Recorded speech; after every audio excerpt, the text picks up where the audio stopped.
Hello friends, आप सबका स्वागत है YouTube channel me and my YouTube classes. और हम पढ़ेंगे आज विधानमंडल के बारे में। किन किन राज्यों में विधानमंडल है और विधानमंडल का गठन कैसे होता है, क्या क्या पावर होता है और किस तरह की राज्य सरकार चलती है इनके द्वारा। क्योंकि जैसे केंद्र में संसद होती है वैसे ही राज्यों में विधानमंडल होता है। तो हम इसको यहाँ पे देख रहे हैं। तो आपको देखना है कि हम इसमें इसको दो वीडियो में पढ़ेंगे। इन कहने का मतलब है, एक तो आज पढ़ेंगे विधान परिषद के बारे में और नेक्स्ट जो वीडियो होगा उसमें विधानसभा के बारे में। तो इस तरह से विधानसभा और विधान परिषद इन दोनों को मिलाकर जो बनता है वो विधानमंडल बनता है। ठीक है ना। विधानसभा और विधान परिषद, विधानमंडल। एक ध्यान रखना है कि हर जगह विधानमंडल हो तो ये जरूरी नहीं है कि दो सदन हो। कहीं कहीं ऐसा भी है वहाँ पे एक सदनीय विधानमंडल है और कहीं पर दो सदनीय विधानमंडल है। तो आपको ध्यान रखना है कि वर्तमान में 22 तो राज्य और 3 केंद्र शासित प्रदेश है, वहाँ पे एक सदनात्मक विधानमंडल है। ठीक है ना, यानी सिर्फ विधानसभा है। जबकि 6 ऐसे राज्य हैं जहाँ पर विधानसभा और विधान परिषद यानी विधानमंडल है वो द्विसदनीय है। ठीक है ना। अब ऐसे कौन कौन से, तो मैंने एक ट्रिक्स भी बताई थी कि यूपी में आम बिकते हैं। तो यहाँ पे 6 कितने हैं, 6। यूपी यानी यू, उत्तर प्रदेश में साइलेंट हो जाएगा, आम यानी आंध्र प्रदेश, महाराष्ट्र, कर्नाटक, तेलंगाना और बिहार। तो इस तरह से 6 जो राज्य हैं वहाँ पे विधानमंडल और विधान परिषद और विधानसभा दोनों हैं। तो यानी द्विसदनीय विधानमंडल है। जबकि 22 राज्य और 3 केंद्र शासित प्रदेश है, वहाँ पे सिर्फ विधानसभा है, यानी एक सदनीय मंडल है। तो टाइम वेस्ट नहीं करें, देखा सीधे यहाँ पे आपको ध्यान रखना है अनुच्छेद 168 के अनुसार, यानी अनुच्छेद 168। अनुच्छेद 168 क्या कहता है, तो ध्यान रखना है 168 में कहा गया कि प्रत्येक राज्य के लिए एक विधानमंडल होगा। प्रत्येक राज्य के लिए क्या होगा, एक विधानमंडल होगा जिसमें विधानसभा मतलब विधान परिषद और विधानसभा होगी। लेकिन ये जरूरी नहीं है कि दोनों ही हो, दोनों में से एक भी हो सकता है। जो जैसे अभी बताया मैं वापस आगे बता दूंगा। तो एक बार देखिए विधानमंडल के बारे में आपको ध्यान रखना है। तो विधानमंडल में विधानसभा होती है और विधान परिषद होती है। अब ये ध्यान रखना कि जो विधानसभा होती है उसका निर्वाचन कैसे होता है। विधानसभा का तो निर्वाचन होगा प्रत्यक्ष रूप में होता है, जैसे लोकसभा वैसा का वैसे विधानसभा। और विधान परिषद हम इसको केंद्र की राज्यसभा की तरह मान लें। तो यहाँ पे अप्रत्यक्ष रूप विधानसभा का चुनाव, विधान परिषद का चुनाव कैसे होगा, अप्रत्यक्ष रूप में होगा। और राज्यपाल राज्यपाल है वह राष्ट्रपति के द्वारा मनोनीत होता है। तो इस तरह से राज्य की विधानमंडल में कौन कौन होता है, तो विधानसभा, राज्यपाल और विधान परिषद, ये तीनों मिलके बनते हैं। तो एक तरह से आपको समझना है कौन कौन से होते हैं, किनका प्रत्यक्ष चुनाव होता है, किनका अप्रत्यक्ष होता है और कौन मनोनीत होता है। राज्यपाल जो राज्य में होता है वो राष्ट्रपति द्वारा मनोनीत होता है। ठीक है ना, ये तो आप समझ गए होंगे। आज हम पढ़ेंगे सिर्फ विधान परिषद के बारे में। ठीक है ना, तो ये आपको ध्यान रखना है।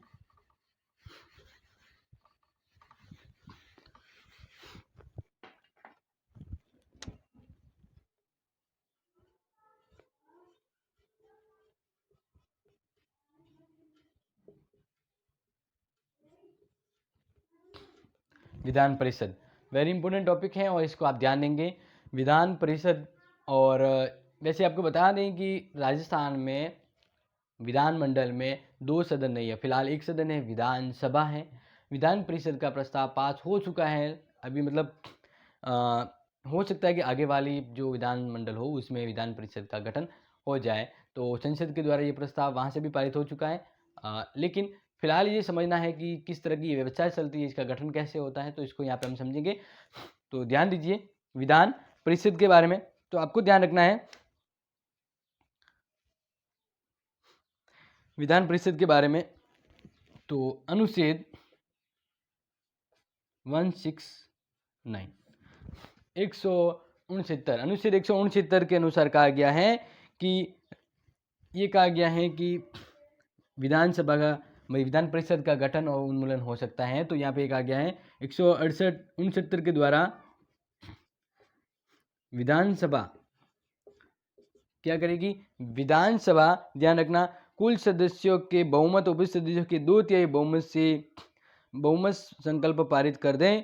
तो संसद द्वारा भी बहुमत पारित हो तो विधान परिषद का सृजन होता है। तो ध्यान रखना विधानसभा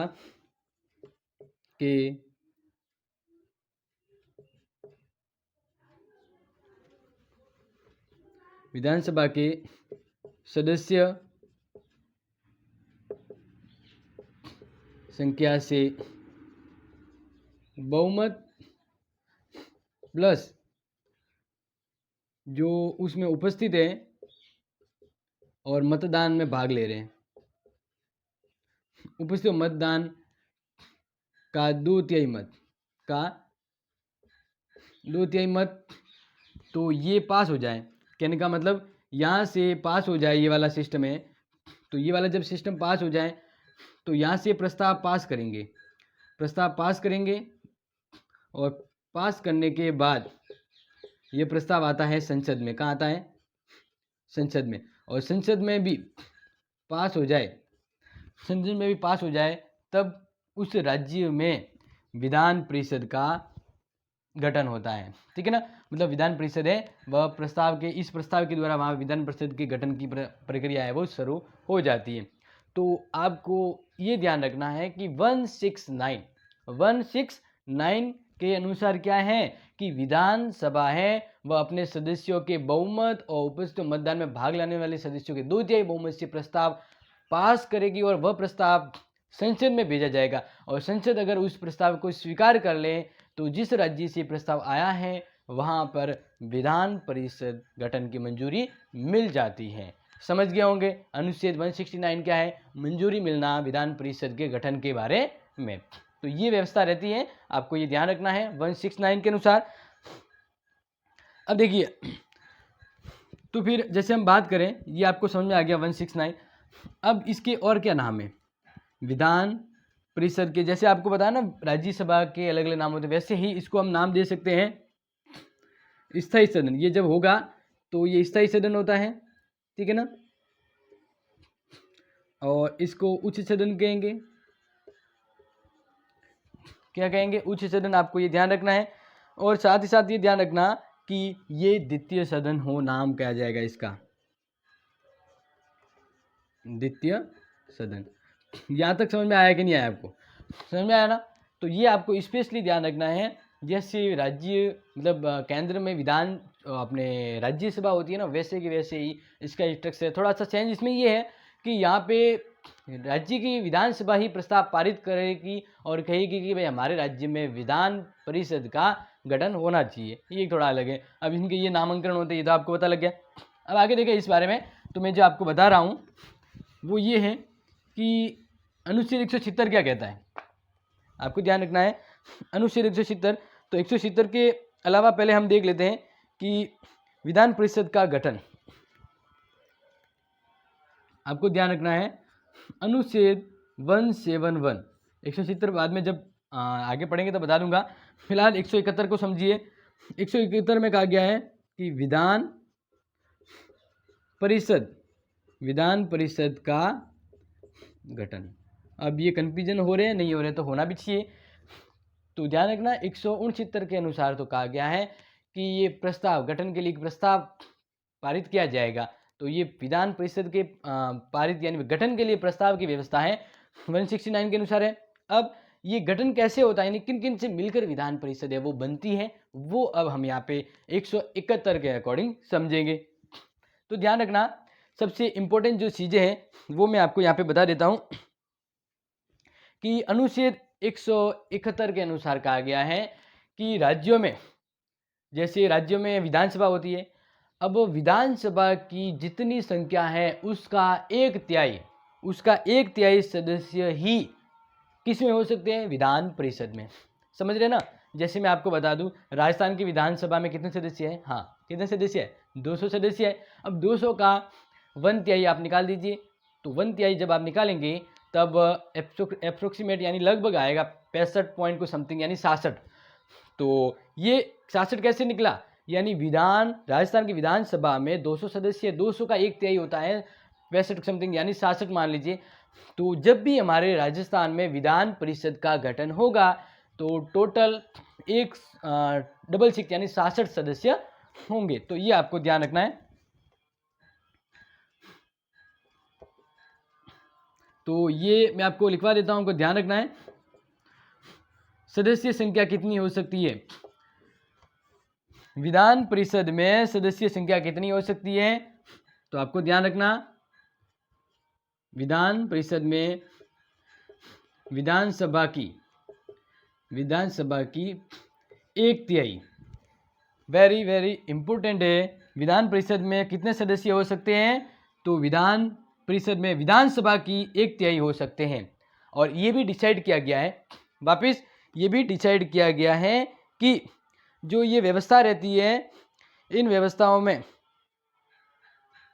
1/3 तो हो सकती है, लेकिन कम से कम 40 सदस्य। इस चीज़ को आप ध्यान रखेंगे, बहुत इंपॉर्टेंट है और एग्जाम में पूछा गया है। क्योंकि जैसे अगर आप ये वीडियो पूरा देख रहे हैं ना, तो मैं 100% आपको कह सकता हूँ कि विधानसभा से जुड़ा कोई भी प्रश्न है आपके बाहर नहीं जाएगा एग्जाम में, ठीक है ना। ये मैं यहाँ पे आपको इस वीडियो के द्वारा कह रहा हूँ। तो अब समझिए, विधान परिषद की सदस्य संख्या कितनी हो सकती है? तो ध्यान रखना, हर राज्य की विधानसभा की 1/3 इतनी हो सकती है, लेकिन कम से कम कितना, यानी उससे कम नहीं होना चाहिए। तो यहाँ पे लिखा गया है कि विधान परिषद की सदस्य संख्या कम से कम, यानी 40 से कम नहीं होना चाहिए, 40 से कम नहीं होना चाहिए। लेकिन आपको ध्यान देना कि कुछ राज्यों को छूट दी गई है, कुछ राज्यों को इसमें छूट दी गई है, तो वो भी मैं आपको बता दूंगा कि किन राज्यों में छूट दी गई है। फिलहाल आपको ध्यान रखना कि सदस्य संख्या विधानसभा की 1/3 और कम से कम 40 हो सकती है। अब ये तो हमने समझ लिया, आपको ये साथ साथ में नोट करते भी रहना है। अब हम देखते हैं कि इनके गठन, चुनाव अप्रत्यक्ष रूप में होता है। चुनाव कैसे होता है? अप्रत्यक्ष रूप में होता है, तो वो भी आपको ध्यान रखना है।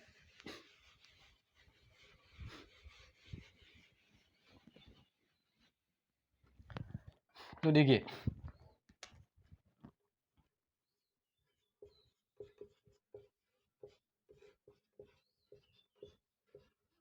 अप्रत्यक्ष रूप में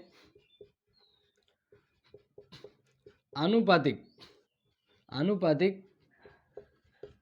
पद्धति की आनुपातिक पद्धति की एकल संक्रमणीय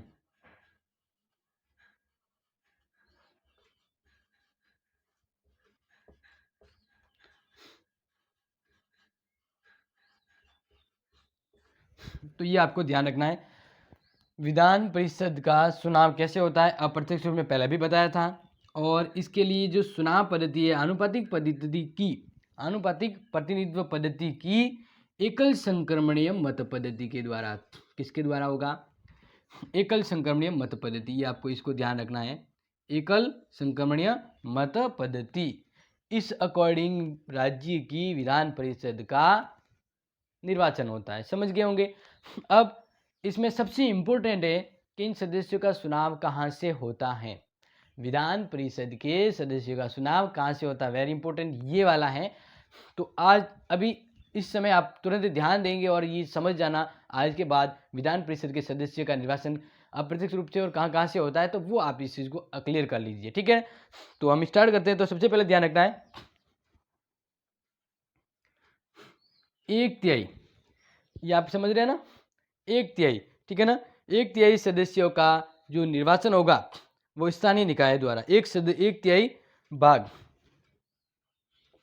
1/3 भाग जो है, यानी टोटल हम जैसे मान लेते हैं 66 सदस्य, 66 का 1/3 जो होता है, 66 का 1/3 जो होता है, 1/3 भाग स्थानीय निकायों द्वारा, 1/3 भाग स्थानीय निकायों द्वारा। इसका कहने का मतलब है, जैसे अब राजस्थान में मान लेते हैं 66 सीटें होगी, अब 66 को हम यहाँ पे 1/3 मान लेते हैं, तो कितना होगा? 22। यानी विधान परिषद में 22 सदस्य कहाँ से आएंगे? स्थानीय निकायों से। अब स्थानीय निकाय यानी पंचायत समिति, नगर पालिका जो हैं, इनके अंदर से चुनाव होगा विधान परिषद के लिए और यहाँ से 22 सदस्यों का निर्वाचन होगा। तो इस तरह से आप समझना है, 1/3 सदस्य है स्थानीय निकायों से आएंगे विधान परिषद में, समझ गए होंगे। नेक्स्ट दूसरा हम देखें, दूसरा आपको ध्यान रखना है कि 1/3 सदस्य, दूसरा है 1/3 भाग, यानी 1/3 आगे और भाग है, वो विधान परिषद में कहाँ से आएगा? विधान सभा द्वारा, एक तिहाई भाग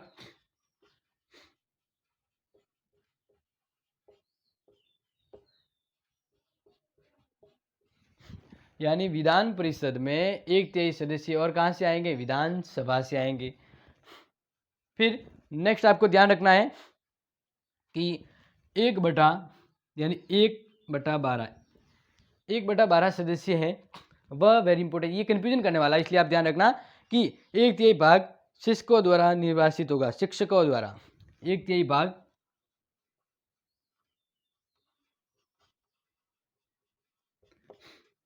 शिक्षकों द्वारा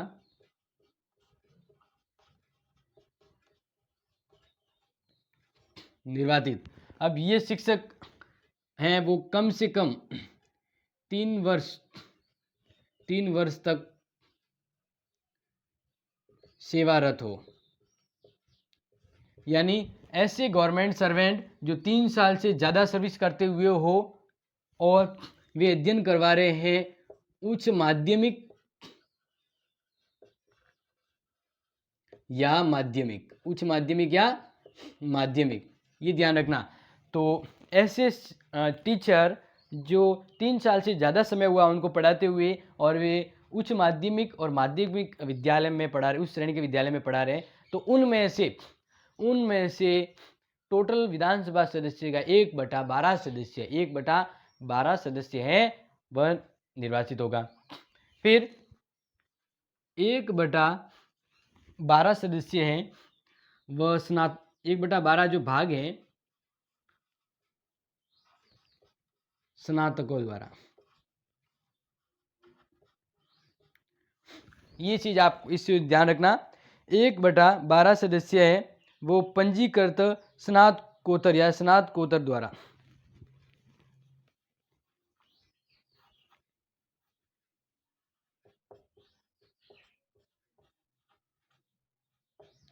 यहाँ पे है पंजीकृत, ये ध्यान रखना आप इस चीज को, पंजीकृत यानी जो कॉलेज किए हुए हैं, स्नातकोत्तर हैं, कॉलेज किए हुए हैं, उनमें से जो पंजीकृत है उन लोगों में से 1/12 भाग टोटल विधान परिषद का वे वहाँ पे निर्वाचित के लिए आएंगे।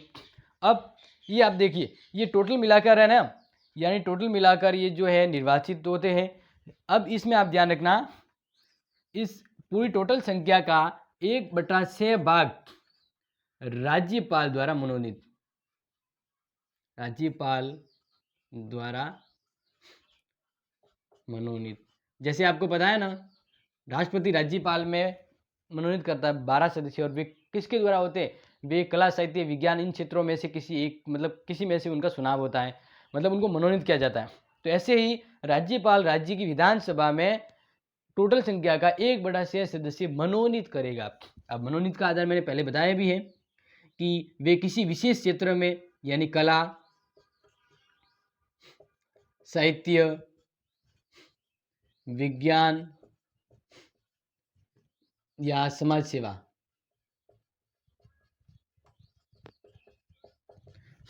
तो इस तरह से अलग अलग इन क्षेत्रों में कुछ प्रमुख व्यक्ति है, प्रतिष्ठित व्यक्ति, उन सदस्यों का क्या होगा, यहाँ पे मनोनीत होगा।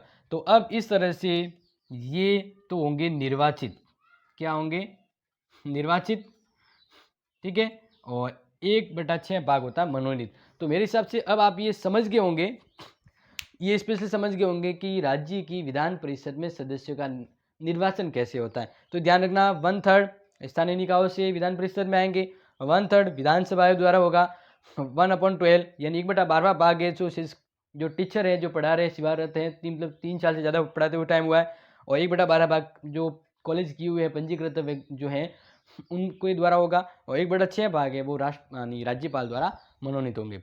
तो ये तो हो गया अब तक अपने राज्य की विधान परिषद के गठन के अंदर किन सदस्यों का कैसे, यानी किन किन फील्ड से सदस्य है वो यहाँ पे निर्वाचित होते हैं, ठीक है ना, क्लियर हो गया होगा। अब हम नेक्स्ट आगे बढ़ते हैं। तो आगे बढ़ते तो आपको ध्यान रखना है, अब हम पढ़ेंगे कि राज्य विधान परिषद के अंदर जो सदस्य है इनकी योग्यता क्या होनी चाहिए, ठीक है ना, ये आपको ध्यान रखना है।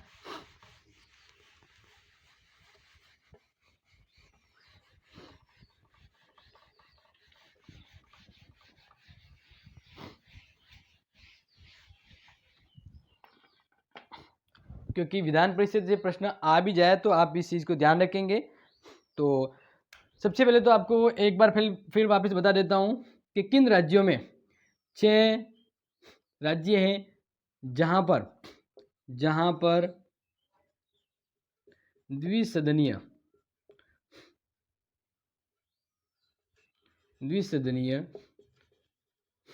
विधान मंडल है। यानी ऐसे 6 राज्यों के नाम देखिए। विधान परिषद के जो सदस्य हैं, इन सदस्यों की योग्यताओं को हम यहाँ पे देखेंगे। तो योग्यता क्या होती है? तो योग्यता में आपको सिंपल से ध्यान रखना है कि आपको अगर राज्यसभा की योग्यता ज्ञान है तो वो की वो योग्यता, कोई नया योग्यताओं के बारे में कोई बात नहीं है कि भाई एक नई योग्यता है वो याद करनी है, तो वो नहीं। अगर आपको राज्यसभा की योग्यताओं के बारे में पता है, राज्यसभा की योग्यता के बारे में अगर आपको पता है, तब आप आराम से कह सकते हैं कि ये योग्यता इसकी समझ जाएंगे। ठीक है ना। वो योग्यताओं के बारे में आपको ध्यान रखना है कि तो योग्यताओं में सिंपल सी है कि 30 वर्ष उम्र है। उम्र जो विधानसभा का सदस्य बनेगा उसकी उम्र 30 वर्ष होनी चाहिए। कितनी होनी चाहिए? 30 वर्ष, 30 वर्ष से कम नहीं। और दूसरी जो बात करें संसद सूची के अनुसार इसका मतदाता सूची में नाम हो, उसका मतदाता सूची में नाम हो। ये 2 याद रखना। बाकी तो ये पता है कि वो भारत का नागरिक होना चाहिए, लाभ के पद पर नहीं होना चाहिए, पागल दिवालिया नहीं होना चाहिए। तो मतलब ये सब है, लेकिन आपको 2 चीज़ों को ध्यान रखना है। विधान परिषद के सदस्य बनने की उम्र 30 वर्ष और संसद सूची के अनुसार उसका मतदाता सूची में नाम होना चाहिए। ठीक है। अब आगे देखें कार्यकाल के बारे में ध्यान रखना। सदस्यों का कार्यकाल है यहाँ पे, क्योंकि ये तो स्थायी है। तो सदस्यों का कार्यकाल होता है 6 वर्ष। 6 वर्ष होता है, लेकिन 6 वर्ष के उपरांत ये कहा गया कि प्रति 2 वर्ष बाद 1/3 सदस्य हैं वो सेवानिवृत्त होंगे। 1/3 सदस्य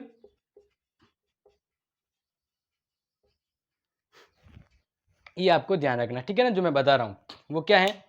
6 वर्ष प्रति 2 वर्ष, यानी 6 वर्ष तो सदस्यों का कार्यकाल होता है, लेकिन प्रति 2 वर्ष में 1/3 सदस्य, प्रति 2 वर्ष में 1/3 सदस्य हैं वह सेवानिवृत्त होते हैं। जैसे एक पता है ना कि बोतल होती है, बोतल में पानी भरा हुआ है, अब ऊपर से नल चालू कर दो उस बोतल के पानी के लिए, और नीचे है वह उसको छेद कर दो, तो जितना पानी ऊपर से आ रहा है उतना निकलेगा, तो बोतल कभी खाली होने वाली नहीं है। अगर ऐसा ही कंडीशन है तो ऐसा ही यहाँ पे है कि 6 वर्ष होता है, लेकिन पुराने सदस्य हैं जो कार्यकाल पूरा होने वाला है वे ऐसे निकलते जाते हैं। यानी प्रति 2 वर्ष में 1/3 सदस्य सेवानिवृत्त होंगे और उसकी जगह दूसरे आएंगे। तो इस तरह से ये व्यवस्था चलती है। अब कार्यकाल के बाद आप देख लीजिए कि इनका निर्वाचन किस तरह से होता है, तो वो आपको ध्यान रखना है।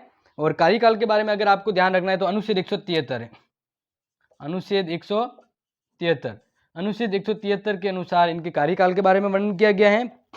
और योग्यता के बारे में पूछें, ठीक है ना, योग्यताओं के बारे में भी पूछें तो आपको ध्यान रखना है कि योग्यता और उनके कार्यकाल है वो 173 से संबंधित हैं। अब आगे हम देखते हैं निर्वाचन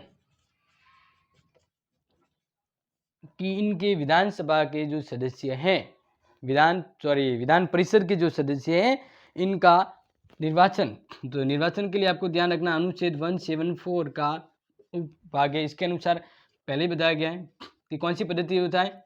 आनुपातिक प्रतिनिधित्व पद्धति। इसकी एक पद्धति है, इस पद्धति का नाम है एकल संक्रमणीय मत पद्धति। तो ये आपको ध्यान रखना है। आनुपातिक प्रतिनिधित्व के अंदर 2 पद्धति होती है, उसकी है वो है एकल संक्रमणीय मत पद्धति। इसके द्वारा विधान परिषद के सदस्यों का निर्वाचन होता है, तो ये आपको ध्यान रखना है। अब नेक्स्ट हम आगे देखें जो इंपॉर्टेंट है, तो वो ध्यान रखना है कि इनका जो त्याग पत्र है वो किसे दिए जाते हैं। यहीं पे आगे देख लेते हैं,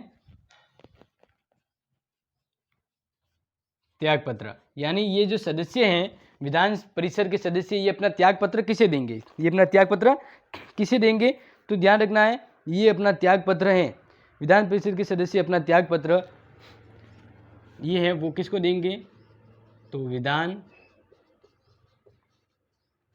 परिषद के सदस्य किसको देते हैं, सभापति को, किसको देंगे, सभापति को, ठीक है ना। विधान परिषद के सदस्य त्यागपत्र किसको देते हैं, सभापति को, ये चीज आपको यहाँ पे ध्यान रखिए। विधान परिषद के सदस्य अपना त्यागपत्र विधानसभा के सभापति को देते हैं, और विधान परिषद में अगर सभापति नहीं है त्यागपत्र देना तो उप सभापति को दे सकते हैं। तो अब हम देखते हैं कि इनमें जो पदाधिकारी रहते हैं वो कौन है।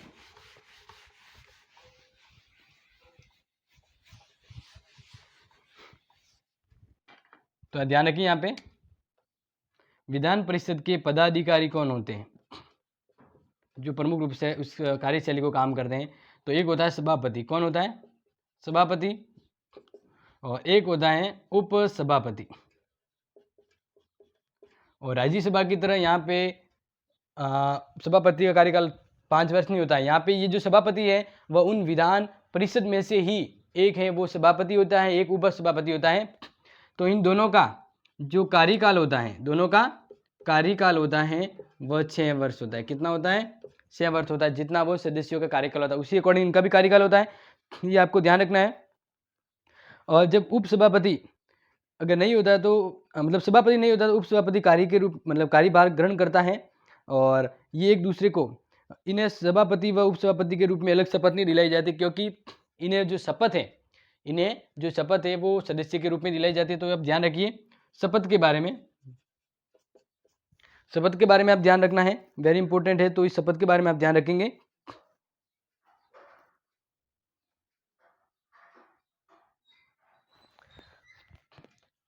शपथ है वो राज्यपाल दिलाता है, कौन दिलाता है, राज्यपाल, राज्यपाल शपथ दिलाता है। अगर राज्यपाल नहीं है तो राज्यपाल है वह नियुक्ति करेगा, राज्यपाल या इसके द्वारा नियुक्त व्यक्ति विधान परिषद के सदस्यों को शपथ दिलाता है। अब यहाँ पे आपको ध्यान रखना है कि सभापति और उपसभापति इनको हटाना है, इनको उसके पद से हटाना है, तो इनके खिलाफ प्रस्ताव है विधान परिषद में लाया जाएगा, लेकिन प्रस्ताव लाने से 14 दिन पूर्व इन दोनों को 14 दिन पूर्व उन्हें सूचित किया जाता है, ठीक है ना। 14 दिन पूर्व उन्हें सूचित किया जाएगा कि भाई आपके खिलाफ ये संकल्प प्रस्ताव लाया जा रहा है हटाने वाला, तो ये 14 दिन पूर्व सूचित किया जाता है। और शपथ जो विधान परिषद के सदस्य हैं इनको शपथ राज्यपाल दिलाता है, या राज्यपाल नहीं है तो राज्यपाल किसी को नियुक्त करेगा इन्हें शपथ दिलाने के लिए, आपको ध्यान रखना है। नेक्स्ट जो इंपॉर्टेंट आता है वो है कोरम। कोरम क्या होता है, कोरम का मतलब होता है गणपूर्ति, यानी विधान परिषद की कोई प्रस्ताव पर चर्चा विमर्श करना हो, कोई कमेटी बैठक करनी हो, तो बैठक के लिए कुल सदस्य संख्या का 10वां भाग, कुल सदस्य संख्या का, यहाँ पे लिखा है कुल सदस्य संख्या का 1/10, 10वां भाग, यानी गणपूर्ति कितनी है, जैसे विधान परिषद की कोई मीटिंग या कोई बैठक करनी है तो कम से कम 1/10 टोटल संख्या का 1/10वां भाग अगर उपस्थित है तभी उस पर कोई भी प्रस्ताव पर चर्चा होती है, यानी गणपूर्ति रखी गई है 1/10, या ये रखा गया है या 10 कम से कम सदस्य उपस्थित, ये एक स्पेशल आ जाता है। 1/10 तो है, लेकिन ये भी रखा गया है कि कम से कम 10 सदस्य तो होने ही चाहिए, ये इंपॉर्टेंट है, समझ में आ गया होगा। अब राजस्थान की बात करें कि राजस्थान की विधान परिषद की व्यवस्था के बारे में क्या व्यवस्था रखी गई है।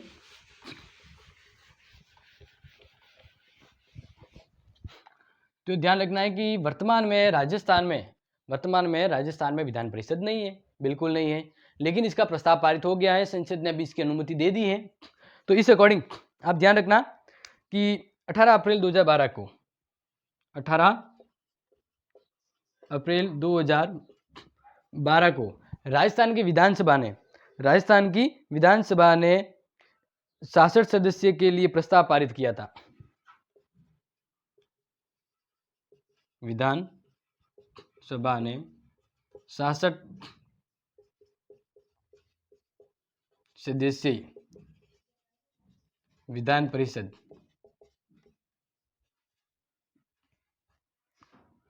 परिषद के गठन का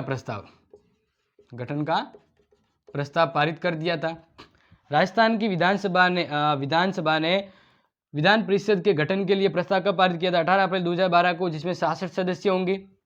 ये प्रस्ताव फिर कहाँ गया? संसद में गया, और संसद ने यह प्रस्ताव यानी संसद के द्वारा ये प्रस्ताव है 6 अप्रैल 2013 को 6 अगस्त 2013 को पास कर दिया था।